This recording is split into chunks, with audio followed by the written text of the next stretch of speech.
একটা সন্ত্রাস দুর্নীতি চাঁদাবাজ মুক্ত বাংলাদেশ গড়তে সৎ মানুষের, ইসলাম প্রিয় মানুষের, দেশপ্রেমিক মানুষের ঐক্যবদ্ধ হওয়া দরকার।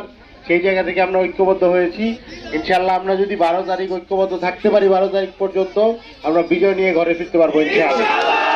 সেই সাথে আমরা বলতে চাই যে আমরা শুধু সন্ত্রাস চাঁদাবাজি দুর্নীতি এগুলো প্রতিরোধ করবো না, মানুষকে তো নতুন কিছু দিতে হবে। মানুষের নাগরিক সুবিধা যাতে নিশ্চিত হয়, যেমন এই বক্তব্যে আলিরটেকের মানুষের দীর্ঘদিনের দাবি একটা সেতু। আব্দুল জব্বার ভাইয়ের ইশতেহারেও এটা কিন্তু ছিল। আব্দুল জব্বার ভাই আমাদেরই বড় ভাই। আব্দুল জব্বার ভাই যেহেতু আমাকে দায়িত্ব হ্যান্ডওভার করছেন, আমারও দায়িত্ব, আমার ইশতেহারেও এটা আছে। ইনশাআল্লাহ বক্তব্যে আলিরটেকে এই জিনিসটা আমরা করব। সেই সাথে কোনো ধরনের নাগরিক সুবিধার জায়গায় যাতে কোনো দুর্বলতা না হয়, এই জন্য আমরা চিন্তা করেছি বক্তব্যে আলিরটেকে 2টা ডিজিটাল ওয়ান স্টপ সরকারি তথ্য সেবা কেন্দ্র করব। সকল সরকারি সেবা এক জায়গায় যেখানে পাওয়া যাবে, এটাও আমরা আমাদের ইশতেহারে বলেছি। সেই সাথে আমরা বলেছি যে আমাদের এইখানে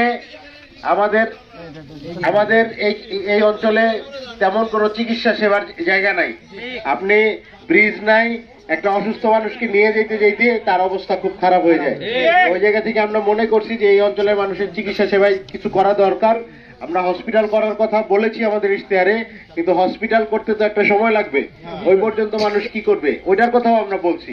আমরা বলছি যে প্রতি সপ্তাহে প্রতিদিন প্রতি ইউনিয়নে অন্তত একজন বিশেষজ্ঞ ডাক্তার রাউন্ড দিবেন, এবং এই চিকিৎসা স্কিম আমরা পুরো নারায়ণগঞ্জ 4-এর জন্য আমরা করছি। আমাদের ইশতেহারে আপনারা পাবেন, লিফলেটেও পাবেন। তো এগুলো আমরা শুধু প্রতিশ্রুতি না, আমরা আসলে পরিবর্তনটা চাই। কারণ আপনারা জানেন যাদের নিয়ে আমরা 11 দলীয় জোট করছি, তারা কেউ চাঁদাবাজি করে না, তারা কেউ মাদক ব্যবসা করে না, তারা কেউ সন্ত্রাসী করে না, তারা কেউ দুর্নীতির সাথে ভূমিদস্যুতার সাথে জড়িত না। 11 দলীয় জোট যারা করছে তারা আপনাদের চোখের সামনেই বড় হওয়া মানুষ, তাদেরকে অন্তত আপনারা কখনো দুর্নীতি চাঁদাবাজি সন্ত্রাস করতে দেখেন না। এই জায়গা থেকে আপনাদের কাছে একবার সুযোগ চাই আমরা।